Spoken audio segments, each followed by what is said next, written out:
शहरयार और शाहजमां की कहानी भाग 2। शाहजमां ने कहा, मुझे यह बात कहते डर लगता है कि ऐसा न हो कि यह सुनकर आपको मुझसे भी अधिक दुख हो। शहरयार ने कहा कि भाई, तुमने यह कहकर मेरी उत्कंठा और बढ़ा दी है। मुझे अब इसे सुने बगैर चैन न आएगा, इसलिए यह बात जरूर बताओ।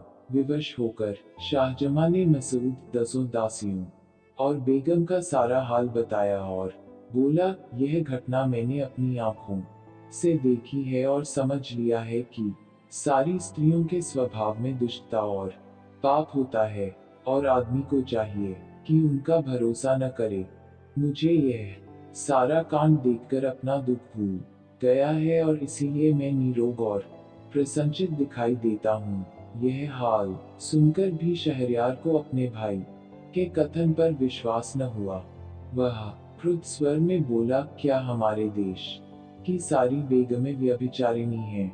मुझे तुम्हारे कहने का विश्वास नहीं होगा जब तक मैं खुद अपनी आंखों से यह न देख लूं। संभव है तुम्हें भ्रम हुआ हो। शाहजमां ने कहा, भाई साहब, आप खुद देखना चाहते हैं तो ऐसा कीजिए कि दोबारा शिकार के लिए आज्ञा दीजिए। हम आप दोनों फौज के साथ शहर से कूच करके बाहर चलें। दिन भर अपने खेमों में रहें और रात को चुपचाप इसी मकान में आ बैठें। फिर निश्चय ही आप वह सारा व्यापार अपनी आंखों देख लेंगे जो मैंने आपको बताया है। शहरयार ने यह बात स्वीकार करके दरबारियों को आज्ञा दी कि कल मैं फिर शिकार को जाऊंगा। अतः दूसरे दिन प्रातःकाल ही दोनों भाई शिकार को चले और शहर के बाहर जाकर अपने खेमों में ठहरे। जब रात हुई तो शहरयार ने मंत्री को बुलाकर आज्ञा दी कि मैं एक जरूरी काम से जा रहा हूँ, तुम फौज के किसी आदमी को यहाँ से जाने न देना। तत्पश्चात दोनों भाई घोड़ों पर सवार होकर गुप्त रूप से शहर में आए और सवेरा होने के पहले ही शाहजमां के महल की उसी खिड़की में आ बैठे जिससे शाहजमां ने सारा कांड देखा था। सूर्योदय के पूर्व ही महल का चोर दरवाजा खुला और कुछ देर में बेगम अपने उन्हीं स्त्री वेशधारी हबशियों के साथ वहां से निकलकर बाग में आई और मसूद को पुकारा। यह सारा हाल जो न कहने के योग्य है न सुनने के देखकर शहरयार अपने मन में कहने लगा कि हे भगवान, यह कैसा अनर्थ है कि मुझ जैसे महान नृपति की पत्नी ऐसी व्यभिचारिणी हो। फिर वह शाहजमां से बोला कि यह अच्छा रहेगा कि हम इस क्षणभंगुर संसार को, जिसमें एक क्षण आनंद का होता है दूसरा दुख का, छोड़ दें और अपने देशों और सेनाओं का परित्याग करके अन्य देशों में शेष जीवन काटें और इस घृणित व्यापार के बारे में किसी से कुछ न कहें। शाहजमां को यह बात पसंद नहीं आई, किंतु अपने भाई की अत्यंत दुखी दशा देखकर उसने इनकार करना ठीक न समझा और बोला, भाई साहब, मैं आपका अनुचर हूँ और आपकी आज्ञा को पूर्ण रूप से मानूंगा, लेकिन मेरी एक शर्त है। जब आप किसी व्यक्ति को अपने से अधिक इस दुर्भाग्य से पीड़ित देखे तो अपने देश को लौट आएं। शहरयार ने कहा, मुझे तुम्हारी यह शर्त स्वीकार है, लेकिन मेरा विचार है कि संसार में किसी मनुष्य को हमारे जैसा दुख नहीं होगा। शाहजमां ने कहा, थोड़ी सी ही यात्रा करने पर आपको इस बात का पता अच्छी तरह से चल जाएगा। अतएव वे दोनों छुपकर एक सुनसान रास्ते से नगर के बाहर एक ओर को चले। दिन भर चलने के बाद रात को एक पेड़ के नीचे लेटकर सो रहे। दूसरे दिन प्रातःकाल वे वहां से भी आगे चले और चलते चलते एक मनोरम वाटिका में पहुंचे जो एक नदी के तट पर बनी हुई थी। इस वाटिका में दूर दूर तक घने और बड़े बड़े वृक्ष लगे थे। वहां एक वृक्ष के नीचे बैठकर वे सुस्ताने लगे और बातचीत करने लगे। थोड़ी ही देर हुई थी कि एक भयानक शब्द सुनकर दोनों अत्यंत भयभीत हुए और कांपने लगे। कुछ देर में देखा कि नदी के जल में दरार हुई और उसमें से एक काला खंभा निकलने लगा। वह इतना ऊंचा हो गया कि उसका ऊपरी भाग आकाश के बादलों में लुप्त हो गया। यह कांड देखकर दोनों भाई और भी भयभीत हुए और एक ऊंचे वृक्ष पर चढ़कर उसकी डालियों और पत्तों में छुपकर बैठ गए। उन्होंने देखा कि काला खंभा नदी के तट की ओर बढ़ने लगा और तट पर आकर एक महाभयानक दैत्य के रूप में परिवर्तित हो गया। अब वे दोनों और भी घबराए और एक और ऊंची डाल पर जा बैठे। दैत्य नदी तट पर आया तो उन्होंने देखा कि उसके सिर पर एक शीशे का बड़ा और मजबूत संदूक है जिसमें पीतल के 4 ताले लगे हैं। दैत्य ने नदी तट पर आकर सिर से संदूक उतारा और उसी वृक्ष के नीचे रख दिया जहां दोनों भाई छुपे थे। फिर उसने कमर से लटकती हुई 4 चाबियों से संदूक के चारों ताले एक एक करके खोले। संदूक खोला तो उसमें से एक अति सुंदर स्त्री निकली जो उत्तमोत्तम वस्त्राभूषणों से अलंकृत थी। दैत्य ने स्त्री को प्रेम दृष्टि से देखा और कहा, प्रिय, तू सुंदरता में अनुपम है। बहुत दिन हो गए जब मैं तुझे तेरे विवाह की रात को उड़ा लाया था। इस सारे काल में तू बड़ी निष्कलंक और मेरे प्रति वफादार रही है। मुझे इस समय बड़ी नींद आ रही है, इसलिए तेरे निकट सोना चाहता हूँ। यह कहकर वह महा भयानक आकृति वाला दैत्य उस स्त्री की जंघा पर सिर रखकर सो रहा। उसका शरीर इतना विशाल था कि उसके पांव नदी के जल को छू रहे थे। सोते समय उसकी सांस का स्वर ऐसा हो रहा था जैसे बादल गरज रहे हों। सारा वातावरण उस ध्वनि से कंपायमान हो रहा था। एक बार संयोग से जब स्त्री ने ऊपर की ओर देखा तो उसे पत्तियों में छुपे हुए दोनों भाई दिखाई दिए। उसने दोनों को नीचे उतरने का संकेत किया। उसके उद्देश्य को समझकर दोनों का भय और बढ़ा। दोनों ने इशारे ही से उससे विनती की कि हमें पेड़ ही पर छुपा रहने दो। स्त्री ने धीरे से दैत्य का सिर अपनी गोद से उतारकर पृथ्वी पर रख दिया और उठकर उनको धैर्य देते हुए बोली कि कोई भय की बात नहीं है, तुम नीचे उतर आओ और मेरे समीप बैठो। उसने यह भी धमकी दी कि अगर न आओगे तो मैं दैत्य को जगा दूंगी और वह तुम दोनों को समाप्त कर देगा। यह सुनकर वे बहुत डरे और चुपचाप नीचे उतर आए। वह स्त्री मुस्कुराती हुई दोनों का हाथ पकड़कर एक वृक्ष के नीचे ले गई और उनसे अपने साथ संभोग करने को कहा। पहले तो उन दोनों ने इनकार किया, किंतु फिर उसकी धमकी से डरकर वह जैसा चाहती थी उसके साथ कर दिया।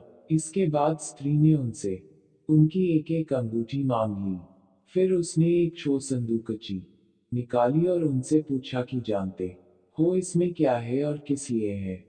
उन्होंने कहा, हमें नहीं मालूम, तुम बताओ इसमें क्या है। उस सुंदरी ने कहा, इसमें उन लोगों की निशानियां हैं जो तुम्हारी तरह मुझसे संबंध कर चुके हैं। ये 98 अंगूठियां थीं और तुम्हारी 2 मिलने से 100 हो गई। इस दैत्य की इतनी कड़ी निगरानी के बाद भी मैंने 100 बार ऐसी मनमानी की है। यह दुराचारी दैत्य मुझ पर इतना आसक्त है कि क्षण भर के लिए भी मुझे अपने से अलग नहीं करता और बड़ी देखभाल के साथ मुझे इस शीशे के संदूक में छुपाकर समुद्र की तलहटी में रखता है। लेकिन उसकी सारी चालाकी और रक्षा प्रबंध पर भी मैं जो चाहती हूँ वह करती हूँ और इस बेचारे का सारा प्रबंध बेकार हो जाता है। अब मेरे हाल से तुम समझ लो कि स्त्री जब कामासक्त होती है तो कोई भी उसे दुष्कर्म से रोक नहीं सकता। इसके पश्चात वह उनकी अंगूठियां लेकर अपनी जगह आई। उसने दैत्य का सिर फिर अपनी गोद में रख लिया और इन दोनों को संकेत किया कि चले जाओ। दोनों वहां से चल दिए और जब बहुत दूर निकल गए तो शाहजमां ने अपने बड़े भाई शहरयार से कहा, देखिए, इतनी सुरक्षा और कड़े प्रबंध पर भी यह स्त्री अपने मन की अभिलाषा पूरी कर रही है। यह भी देखिए कि दैत्य को उस पर कितना विश्वास है और वह उसकी निष्कलंकता की कैसी प्रशंसा कर रहा था। अब आप ही न्यायपूर्वक बताएं कि इस बेचारे पर हम लोगों से अधिक दुर्भाग्य है या नहीं। हम जो बात ढूंढने निकले थे वह हमें मिल गई। अब हमें चाहिए कि अपने अपने देशों को चलें और किसी स्त्री से विवाह न करें, क्योंकि शायद ही कोई स्त्री निष्पाप हो। चुनांचे शहरयार ने अपने छोटे भाई के कहने के अनुसार ही काम किया और वहां से दोनों शहरयार की राजधानी को चले। 3 रातों बाद वे अपनी सेनाओं में पहुंचे। शहरयार ने आगे शिकार पर न जाना चाहा और राजधानी को वापस आ गया। महल में जाकर उसने मंत्री को आज्ञा दी कि वह बेगम को ले जाकर मृत्युदंड दे। मंत्री ने बादशाह की आज्ञानुसार ऐसा ही किया। फिर शहरयार ने 10 व्यभिचारिणी दासियों को अपने हाथ से मार डाला। इसके बाद शहरयार ने सोचा कि कोई ऐसा उपाय करूं कि विवाह के बाद मेरी बेगम कुकर्म का अवसर ही ना पा सके। अतएव उसने निश्चय किया कि रात को विवाह करूं और सवेरे ही बेगम को मरवा दूं। तत्पश्चात उसने अपने भाई शाहजमां को विदा किया। वह शहरयार की दी हुई अमूल्य भेंटों को लेकर अपनी सेना के साथ समरकंद चला गया। शाहजमां के जाने के बाद अपने प्रधानमंत्री को आज्ञा दी कि वह विवाह हेतु किसी सामंत की बेटी को लाए। प्रधानमंत्री ने एक अमीर की बेटी ला खड़ी की। शहरयार ने उससे विवाह किया और रात भर उसके साथ बिताकर सुबह मंत्री को आज्ञा दी कि इसे ले जाकर मार डालो और रात के लिए फिर किसी सरदार की सुंदरी बेटी मेरे विवाहार्थ ले आना। मंत्री ने उस बेगम को मार डाला और शाम को एक और अमीर की बेटी ले आया और दूसरे दिन उसे भी ले जाकर मार डाला। इसी प्रकार शहरयार ने सैकड़ों अमीरों सरदारों की बेटियों से विवाह किया और दूसरी सुबह उन्हें मरवा डाला। अब सामान्य नागरिकों की बारी आई। साथ ही इस जघन्य अन्याय की बात सब जगह फैल गई। सारे नगर में शोक, संताप और रोदन की आवाजें उठने लगी। कहीं पिता अपनी पुत्री को मृत्यु पर 8-8 आंसू रोता था, कहीं लड़की की माता पछाड़े खाती थी। जो कन्याएं अभी तक बच रही थीं, उनके माता पिता और सगे संबंधी अत्यंत दुखी रहते थे। कई लोग अपनी बेटियों को लेकर देश छोड़ गए और अन्य देशों में जा बसे। वहां के मंत्री की 2 कुंवारी बेटियां थीं।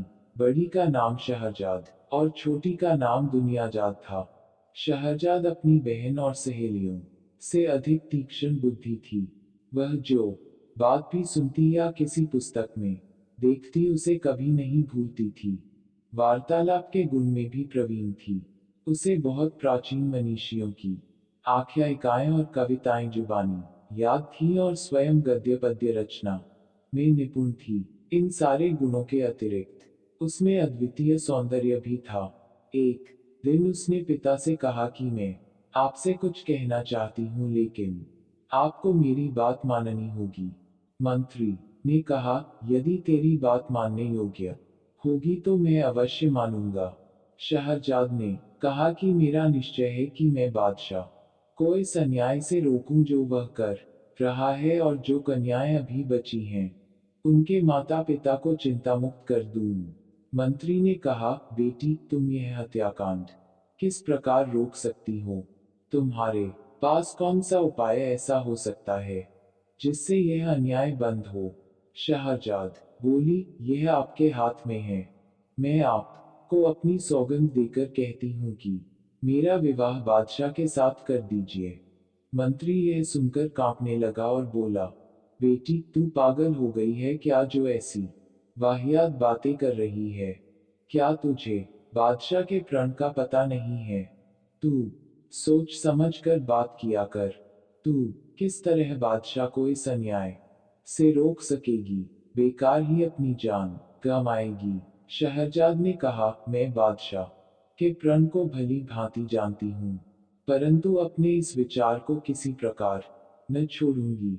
यदि मैं अन्य कन्याओं की भांति मारी गई तो इस असार संसार से मुक्ति पा जाऊंगी, और अगर मैंने बादशाह को इस अत्याचार से विमुख कर दिया तो अपने नगर निवासियों का बड़ा हित कर सकूंगी। मंत्री ने कहा, मैं किसी प्रकार तेरी यह इच्छा स्वीकार नहीं कर सकता। मैं तुझे जानते बूझते ऐसी विकट परिस्थिति में कैसे डाल सकता हूँ? अजीब सी बात है कि तू मुझसे कहती है कि मेरी मौत का सामान कर दो। कौन सा पिता ऐसा होगा जो अपनी प्यारी संतान के लिए ऐसा करने का सोच भी सकेगा? तुझे चाहे अपने प्राण प्यारे न हो, लेकिन मुझसे यह नहीं हो सकता कि तेरे खून से हाथ रंगूं। शहरजाद फिर भी अपनी जिद पर अड़ी रही और विवाह की प्रार्थी रही। मंत्री ने कहा, तू बेकार ही मुझे गुस्सा दिला रही है। आखिर क्यों तू मरना चाहती है? क्यों अपने प्राणों से इतनी रुष्ट है?